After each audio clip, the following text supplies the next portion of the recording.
అంటే దీనికి అది అవల ఆంధ్రాలో ఏమన్నా అవుతుందేమో తెలియదు. బట్ ఒక ఆస్పెక్ట్లో బెనిఫిట్ అవుతున్నది ఏంటంటే నేను అబ్జర్వ్ చేసింది అయితే కొంతమందితో మాట్లాడాక మొన్న మధ్యన పత్రికల్లో కూడా వచ్చింది, ఎంప్లాయ్మెంట్ ఉమెన్ ఎంప్లాయ్మెంట్ పెరుగుతుంది. గ్రౌండ్ ఏది దాన్ని ఏమంటారు లేబర్ ఎంప్లాయ్మెంట్.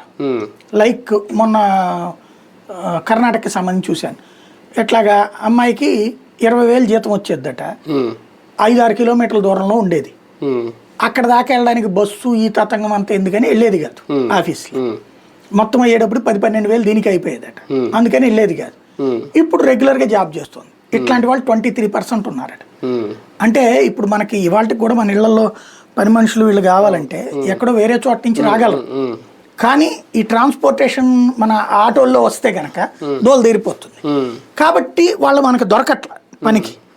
ఇప్పుడు ఫ్రీ బస్సు వచ్చింది అనుకోండి, వీళ్ళు ఎక్కడ ఉన్న వాళ్ళు ఎక్కడికైనా వెళ్ళచ్చు కదా, బస్ ఛార్జీ లేనప్పుడు వచ్చేస్తారు, అప్పుడు లేబర్ అందుబాటులోకి రావచ్చు.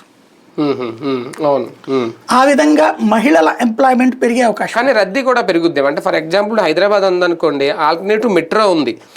ఇప్పుడు ఇక్కడ మనకి ఇప్పుడు విజయవాడ, వైజాగ్ లాంటి సిటీస్లో మనకి ఇంకా మెట్రో రాలేదు.